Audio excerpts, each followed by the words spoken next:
नमस्कार।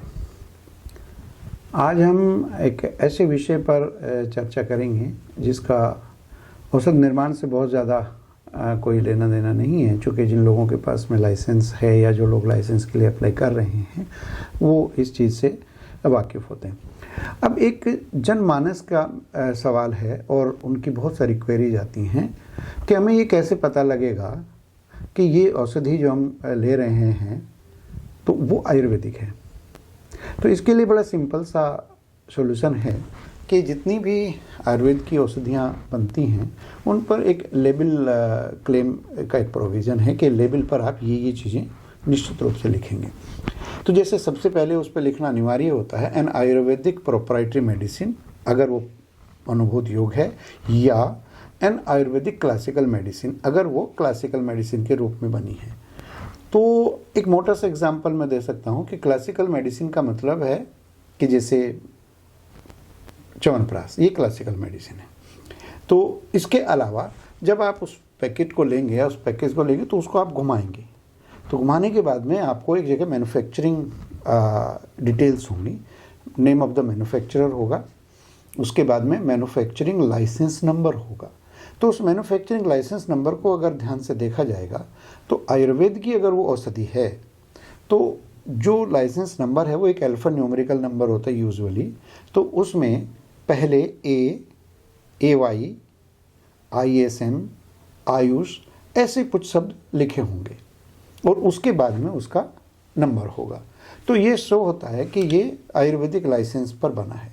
अच्छा, कुछ स्टेट्स में ये प्रोविज़न है कि वहाँ वो ऐसे नंबर नहीं लिखते, वो जो ISM, आयुष या A के स्थान पर वो अपने लाइसेंस का जो उनका फॉर्म होता है, जिससे जो लाइसेंस इशू होता है वो फॉर्म नंबर 25 पर होता है, तो 25D और उसके बाद में वो कोई नंबर उसका लिख देते हैं। तो ये 2-3 चीज़ें हैं जिससे क्लियर कट हो जाता है कि आपका लाइसेंस जो है आयुर्वेदिक है और उसी पर ये दवाई बनी हुई है। अब इसमें ऐसी क्वेरीज क्यों आती हैं? जब हमने उनसे पूछा तो उन्होंने बताया कि साहब मार्केट में बहुत सारे लोग जो हैं आयुर्वेद के नाम से दवाइयाँ बनाते हैं, लेकिन हमें ये श्योरिटी नहीं है कि वो आयुर्वेद का ही है, ख़ास तौर से कॉस्मेटिक्स प्रोडक्ट में और जब से FSSAI आया है। अब एक एग्जांपल मैं देता हूँ कि कोई भी कैप्सूल है, अब अश्वगंधा का कैप्सूल है, वो आयुर्वेदिक लाइसेंस पर भी बन सकता है और वो FSSAI के लाइसेंस पर भी बनता है। तो अगर वो आयुर्वेदिक लाइसेंस पर बना है तो ये चीज़ें जो मैंने पहले बताई ये होंगी, और अगर वो FSSAI के लाइसेंस पर बना है तो वहाँ FSSAI का नंबर होगा, जो कि बहुत आराम से आप उसको विजुअलाइज कर सकते हैं। अब बात आती है कॉस्मेटिक्स पे कि कॉस्मेटिक्स में हर्बल कॉस्मेटिक्स के नाम से कोई चीज़ मार्केट में, तो हमें कैसे पता लगेगा कि ये आयुर्वेदिक है या नहीं है। जैसे कि मैंने पहली एक वीडियो में बताया, आयुर्वेदिक का मतलब है कि कोई भी प्रोडक्ट अगर वो आयुर्वेदिक लाइसेंस पर नहीं बना है तो वो आयुर्वेदिक नहीं है। It should be very clear. Herbal ingredients cosmetics में भी यूज़ होते हैं, बट वो आयुर्वेदिक नहीं हो सकते। आप हर्बल उनको मान सकते हैं, लेकिन वो आयुर्वेदिक लाइसेंस पर नहीं बने, इसलिए आयुर्वेदिक नहीं हो सकते। इसको डिस्टिंग्विश करने के लिए वही सेम फॉर्मूला होगा कि जैसे ही आप पैकेट को लेते हैं और जहाँ मैन्युफैक्चरिंग एड्रेस और मैन्युफैक्चरिंग लाइसेंस नंबर होगा तो वहाँ AY, IUS ये कहीं नहीं लिखा होगा।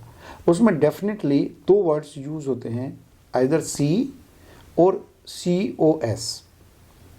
तो अगर उसमें COS ये वर्ड हैं तो इसका मतलब वो प्रोडक्ट आयुर्वेदिक नहीं है, वो कॉस्मेटिक लाइसेंस पे बना हुआ है, भले ही उसमें कुछ इंग्रेडिएंट्स जो हैं वो प्लांट बेस्ड होंगे। तो ये 2-3 छोटी छोटी चीज़ें हैं जिनसे आपको ये अंदाज़ा लग सकता है कि नाम क्या है, उस पर भूल जाइए कि उसमें आयुर्वेद लगा है या क्या लगा है, लेकिन अगर वो मैन्युफैक्चरिंग लाइसेंस में ये नहीं लिखा है तो वो आयुर्वेद का प्रोडक्ट नहीं है। तो ये छोटी छोटी चीज़ें हैं, जानने की हैं। कई क्वेरीज आई तो हमने सोचा कि आप लोगों के साथ शेयर कर लेते हैं। Thank you. नमस्कार।